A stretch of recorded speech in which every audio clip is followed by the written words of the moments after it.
You spend a lot of time and a lot of money building up a fan base for your product or your services that you offer. But are you converting them? Let's find out on E-commerce Revamped. Welcome to E-commerce Revamped, where we break down the hottest trends, insider tips, and strategies shaping the future of e-commerce. Powered by Miva, the engine behind seamless online stores. Now here's your host, Rob Stanley. Hey everyone, welcome to another episode of E-commerce Revamped. I've got a good one today, and I got a good one every time. But listen, a lot of people spend a lot of time and a lot of money building up either a fan base or maybe it's a group on Facebook or something like that. But are you converting these people? And how do you convert these people? That is the question we're going to be answering today. I've got my guest, Norm Farrar. Hi, Norm. How are you? Hello. I'm doing pretty good. How about you, Rob? Oh, I'm doing great. Listen, Norm and I have known each other a long time. We've both been in e-commerce a very long time. Norm's got a lot of knowledge, especially when it comes to converting fans into actual buyers or people that will convert to basically make you money, whether it's a service or a product. And Norm, let's kick this off with why is community building crucial for e-commerce brands? Let's talk about that first. Well, probably you're leaving a ton of money on the table if you don't create a community. I can tell you, like for brands, or if you have a personal brand or service business, you have these loyal fans and you have to figure out a way to put them into a community. It's not just a Facebook group. It's not a podcast, not just a newsletter, but what can you do to get these people to listen to you or to read your posts and to take action? And I think, there's no one simple answer to that, but you've got to start to do that. If you're a pet company, for example, I've got a really great example, but a pet company that had 780,000 emails and they weren't sending them out. Now, can you imagine they're repeat buyers, right? Figure out your repeat buyers. They're buying for a reason. They like your product. Okay. Create a newsletter, create a podcast, create an email sequence, and get them in front of the customer's eyes on a regular basis. That's the first thing you need to do, is just get eyes on your product, but not psychologically. Rob, you got to do this a little different. You can't just promote. Emails, everybody thinks you're promoting. Now, my buddy Wilfred always says you got to get engaged before you get married, and that's providing value. And that's what we have to do. Provide value and slip a little promotion in there, but always get your message out there. And I think it's really important. What is that message? What is your brand voice? There's a lot of things you have to discover. AI makes this a lot simpler nowadays, but that's my general answer. Yeah, and that's a great answer. When I was running my business, even though probably back then you could send out a little more of a catalog style of, here's some of the new product and stuff, but that's evolved. Norm said it perfectly by saying that provide content. If you have a blog going and you're providing, maybe it's a how-to or something like that, or your latest thing going on in the industry, and then you slip in a little bit of, hey, and by the way, we have a solution for that. That's easy to do, and you're building up a database, a base of people that are they're going to scream out loud for you when you need them to. Absolutely. So Norm, if you build up this database or this group of people, these fans, I guess we could call them, and they start buying from you, you're seeing a good motion happen from it, you're getting a lot of sales from it. Do you need paid ads anymore, or can you just rely straight onto a community to sell to? What's your thought on that? I think you'll always need paid ads. That's just one of the marketing mixes. So back in the day when we were in university, we were told in marketing, you needed 7 touch points. I was talking with Neil Patel on our other podcast with Kevin King, and he just told us it's now 11.5 touch points. So it's gone up. So paid advertising definitely helps. What are the other areas that you can, find yourself right now? Take a look at AI. Can you be found in search on AI? And, the answer is yes. And if you don't know how, you better learn. because these are the new trends that are happening. But here's some simple things. So let's say you're selling online and you have a product. Now, and I'll give you one of my clients. It's a knife. So they see the knife, they open up the knife, they see a QR code, and it comes over for an extended warranty. Actually, it's a lifetime warranty. So people go over to a landing page, they give their email because they're happy to give their email for that lifetime savings. If you're going to give them some schlumpy, no value giveaway, they're not going to give that. So you have to have added value. But within that, we say, look, sign up and you'll also get this cookbook, these are recipes from chefs from around the world that we've given the knives to. The catch is they have to give us a recipe. And then we also provide them with a 52-week meal plan. So here's the email going out to them every single day every single week with the meal plan that they're going to use. They're going to ask questions for. Where do they ask the questions? Oh, well, we could open up a Facebook group and have it there. We could have a WhatsApp group. So there's something there. So that's starting to build the community. You could go over and create that newsletter. Now, I find, and this is really eye-opening for me anyways. So a few years ago, I was I still have the podcast. And I thought, wow, this is a way to get the word out about what I do. I really didn't promote what I did, but it got the word out that I was an authority figure. But all right, this is good. We had sponsorship on the podcast. And then Kevin, again, I'm going to reference Kevin's my partner, and Kevin started doing his newsletter, which is a great newsletter. But my son and I looked at Kevin and said, Mr. King, this is never gonna work. Not nowadays. I have to admit I was wrong. And right now, our biggest revenue generator is our newsletter. And why is that? It's a niche market. People want to hear about it. We've got a unique angle, and this is something you really have to communicate in your community. What's that unique, your USP? Why should they be in your community? Well, with the knives, it was connecting with cooks and chefs. It was getting these meal plans. We've come out with 2 other cookbooks that people could download for free.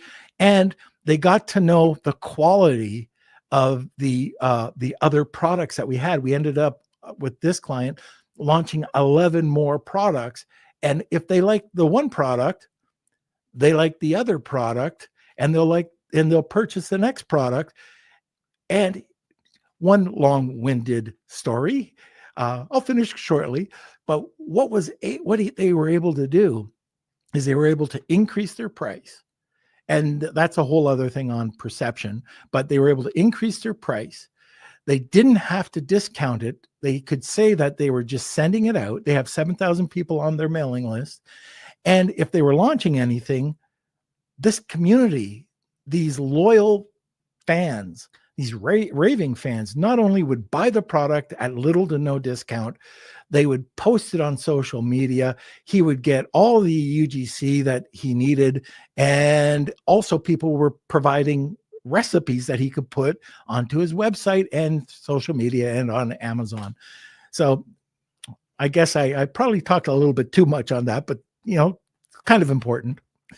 You covered actually some of the other questions I was going to ask. So that was perfect, Norm. Seriously. Love that you guys had Neil Patel on. He's one of my favorites.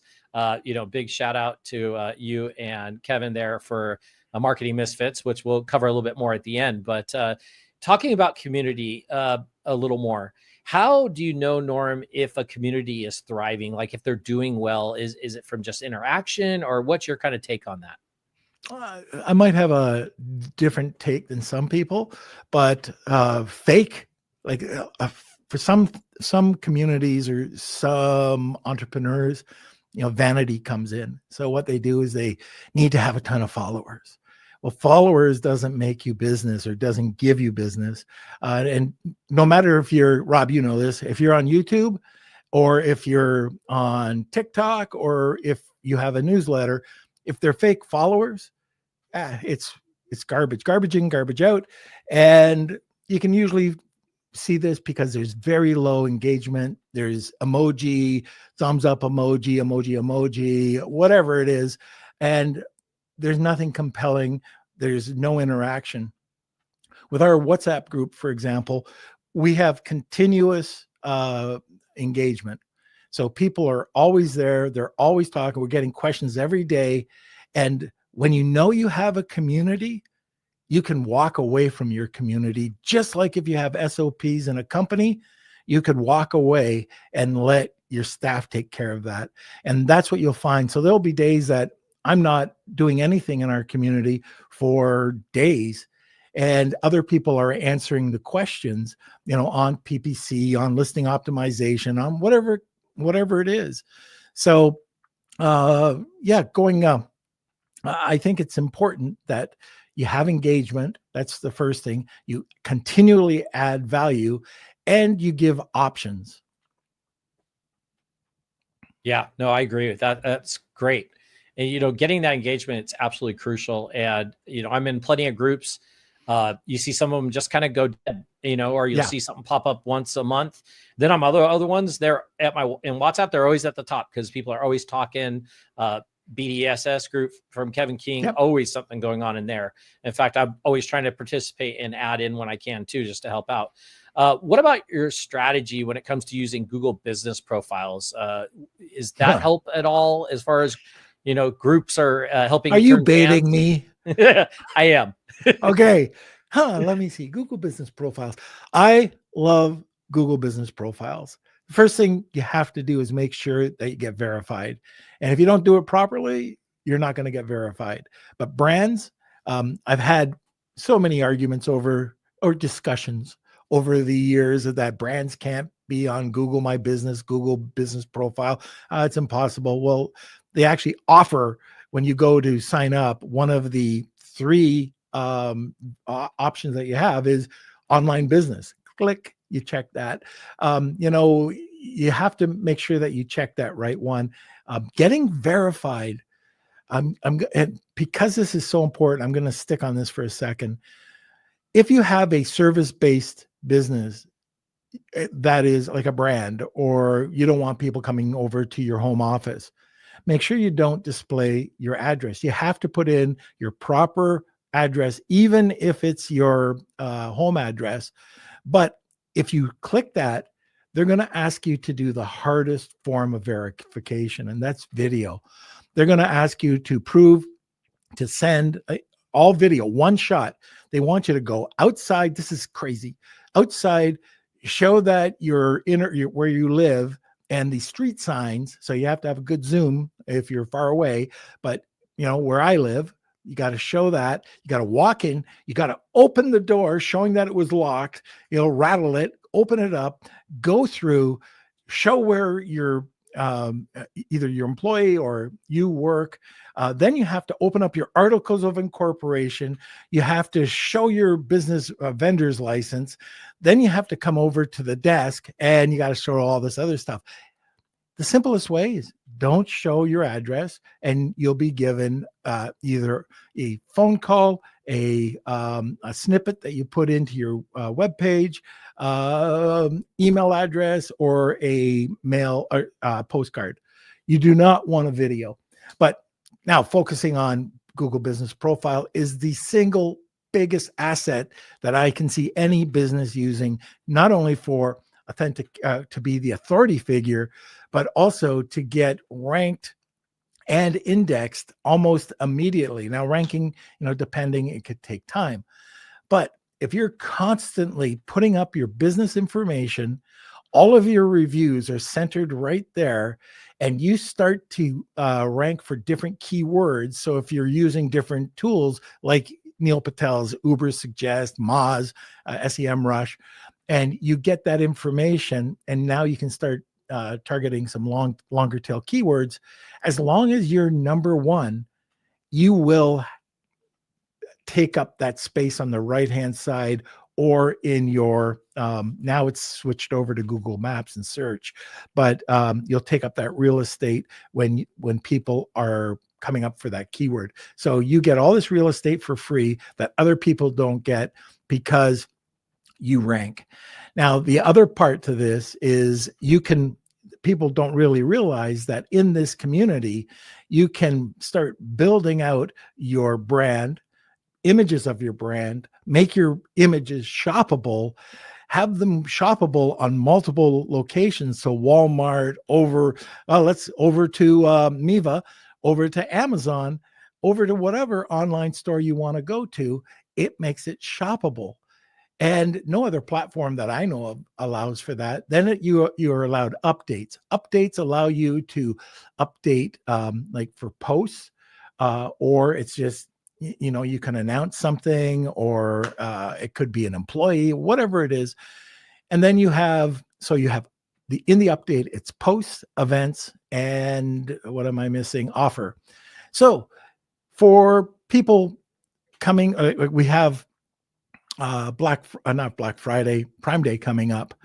Well, probably people in your audience that are using your platform, you want to compete with Prime Day. So what do you want to do? You create an offer, and the offer might be a pre-Prime Day sale, something that's going to beat everybody out by going through Google Business Profile.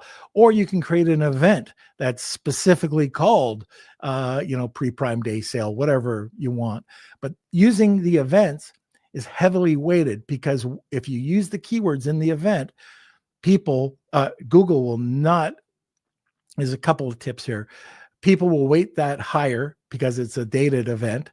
And if you play around with the dates, and you show not just the default dates, but you show that you're open on certain holidays like Thanksgiving, Christmas, your competitors are defaulted. And guess what? Google's not going to show a defaulted date. They're going to show somebody that's open. So if you're a brand and you want to get sales on Christmas or on, Thanksgiving, add those dates into Google Business Profile. So much I could talk to about this. Oh, by the way, with that, and in general, you can add content, right? So you can add content. You can add content in your social media, and you have an anchor. They have an anchor link, and it's an anchor URL that triggers your Google profile to pick it up the second that it gets sent out. So you would put that in. So let's say it's your shop, and then you delete the shop out, and then you put your Facebook or Instagram or whatever it is, it'll get picked up. But wow, content is everything right now. And if you have your website and you have a blog, so it could be a subdomain for a blog, but you put quality on. Don't just go in, slap some AI into it. Quality. It might be reviewing, editing, having a real editor take a look at it, and then adding to it. So every 3 months, you might want to revise what you just said, and that'll get Google to come back and check it out. But like when we were talking to Neil, it was, hey, look, it's not quantity, it's quality. Yep. And you can put that onto LinkedIn, and you can put it onto these different social platforms. But the main thing that people forget with content is you can have a content that talks great about whatever the topic is, but they forget to ask for the sale. So at the end, you can have, for more information about Arbum, or if you're interested in, you got to have that, the closing there, your CTA. Absolutely. Yeah, no, that's great information. And you know what? Nobody talks about that. That's such an unused resource, that people just don't talk enough about. And if you do it correctly, you're going to get extra sales from it. Who doesn't want extra sales? Or heck, your community will come through. That's great, Norm. I appreciate that. We're going to cut to a quick commercial break. When I come back, though, let's have Norm talk a little bit about some of the first steps to building community and maybe some of the mistakes he's seen happen as people build that right after this. Looking to take your e-commerce business to the next level? Meet Miva, the platform powering seamless online stores with the flexibility you need to grow. From custom solutions to user-friendly tools, Miva helps you create unforgettable shopping experiences. Ready to transform your business? Visit miva.com/podcast and see what's possible. So head on over to miva.com/podcast. We've got great resources there. There's previous episodes of the podcast that you could watch over there. In fact, Norm was mentioning earlier about getting noticed on AI searches, which is referred to as GEO. Did a couple episodes on that recently, so you might want to look back at those. Anyways, I got Norm Farrar on. We're talking about basically building a community. Right before the break, I was mentioning that Norm's going to talk to us a bit about first steps to build a community and maybe some of the mistakes he's seen happen as people are building up that community or getting started to build it. Well, one of the things that you want to make sure of is there's some form of consistency. It's like building a brand. Sometimes you're joining or creating another community that you can kind of cherry pick later. So you might want to do this 2 different stages. You might want to create, maybe you're doing something that just comes to mind. I don't know, maybe I'm hungry, but tortilla press, and all of a sudden you've got this community that you have the tortilla press over here, but you want to learn all these recipes, right? So everybody else who wants to make great, tacos, nachos, whatever it is, they come in with their recipes. Now people start to talk about it because, wow, there's no promotion here. This isn't salesy. This is a group. And I can give you a great example of that. So one of my friends owns Meowingtons, and they have a cat that they have on Instagram that they turned into a GIF, and it is the second largest downloadable cat or a GIF in the world. And the last time I checked, there was just billions of downloads. And know them. If you type in Milton the cat, you'll go, oh, I know that cat. Well, they've taken that cat and they've created these cartoons and just cat cartoons. And if you're interested in getting one every day in Instagram, they create one. They have an artist that comes up every day, comes up with a new one and sends it out. There's so much you can do with this. They've got, I think, between Facebook and Instagram, 1.2, 1.3 million people that get this cat with no sales. It's just Milton the cat. And on top of that, think of what they can do. They can create a calendar. They can create Milton merch. They can create all of this stuff, all out of that community. But the community started out with just a cat Instagram. So now what you can do is take that and you can start pulling people over. Hey, if you want more information, or if you got something that you wanted to post in the group about a product, then they can go over to this other group and buy the product. You could point them over to your store. You can point them over to your Amazon site. So you can have 2 different groups. One strictly community. One, hey, if you're interested in more information, come over to this community. But at the same time, your storefront has to be consistent with your brand. It's so important. Then everything you do with your brand, whether it's on storefront, Amazon, Walmart, whatever it is, all your social media, it's all got to be brand consistent. You have to have the same voice. You have to, now our avatars, believe in them or don't believe in them. I believe in them. I know some people don't, but target that avatar that you're going after, and then mix up your content. You want to have, you could have just curated content. You could have content that you put together. You could have user-generated content. You have the quote of the day, the recipe of the day, facts, all sorts of different things, but mix it up.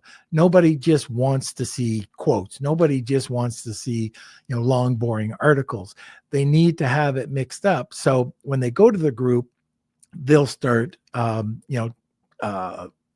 engaging with them. Now, what is the right platform for your community? Well, sometimes it's that blitz approach where you want to go on to all the different channels and see what's going to work for you. So for us, I know for a fact that TikTok's starting to work really well for us. YouTube is doing well, but even in YouTube, both Marketing Misfits and Lunch with Norm, we've got 2 channels. We've got the one for the community who likes long form. We've got the community that likes 3 minutes and under, so they can, just grab a Scooby snack and take off for the day. And, maybe that's all they want. But then what happens? They start to look at us and they start to, check us out. Who are we? Well, they'll go to the website. It's brand consistent. If they go over to our newsletter, it's consistent. If you go to the podcast, everything is consistent with the information that they expect. As soon as I start going outside of that, so for me, at least with Lunch with Norm, I talk a lot about Amazon. If I flipped it and all of a sudden I'm talking retail for a lot of the time, I'm going to lose the listeners. So think about that with your brand. You can have something interesting about, cat lovers, but then you can have that cat brand that might be cat beds, or something like that. And you can create that newsletter from there. And you have to test this all out. Well, one thing you can't do is give up right away. This is a long-term solution. You'll get some short gains. So with a newsletter, we started out nothing a year and a half ago. We've got over 10,000 followers now, and it's engaging. And we know when we send it out, we're going to have a great open rate and a really great click-through rate. And it's only people who want to engage, because if they don't, they unsubscribe. If they don't open them up over, I think it's either 30 or 60 days, we kick them off the list. Why? Why send out? Why waste our time when we have people that really want to get engaged? So you got to groom your community, be selective. And if there's schlumps in there, get rid of them. They're not going to do you any good. And if you get lots of unsubscribers, do the happy dance, because then you don't have to worry about them. When you're doing a podcast, the same thing. You got to have your own style, your own look. Mine, I grew a beard. That's literally what I did for a personal brand. I went to a lot of events. I wanted people to remember me. And I thought, well, I'll grow a beard. Now, my wife really hates that I do that, but that's my brand. And I can't cut off the beard if my brand is the beard guy. So. You got me laughing because I just love it. That's so true. As Norm and I know, I've been, let's see, I was the feedback wizard. I was the money man, and those were mainly for trade shows, but it was to draw attention, right? Be unique, stand out. And I love how you said that, so speaking of standing out, speaking of you, Norm, let's tell everybody a bit about Lunch with Norm and Marketing Misfits, what you guys do, what they can expect if they go over there and listen to it, and tell them how to find that. Sure. So Lunch with Norm, it was a COVID project. We talk mostly about Amazon, AI. We get into a bit about retail, a bit about e-com, but our main focus is Amazon. And we have the podcast. It's live every Monday, but we post it onto YouTube, an edited version. We have the one from the week before edited up there every Monday. So if you want to get some fresh content on Amazon, we really try to find great guests. We used to do it 3 times a week. Now it's once a week. So it makes it harder to pick the guests. And then we have a newsletter that I think is a great newsletter. It's called Lunch with Norm, but the URL is lwn.news. And our USP is I provide a true personal story and I turn it into a business lesson. And then it's just a lot of updates and content from there. Let's see, Marketing Misfits. So Kevin and I have been talking about this forever. We started it just over a year ago.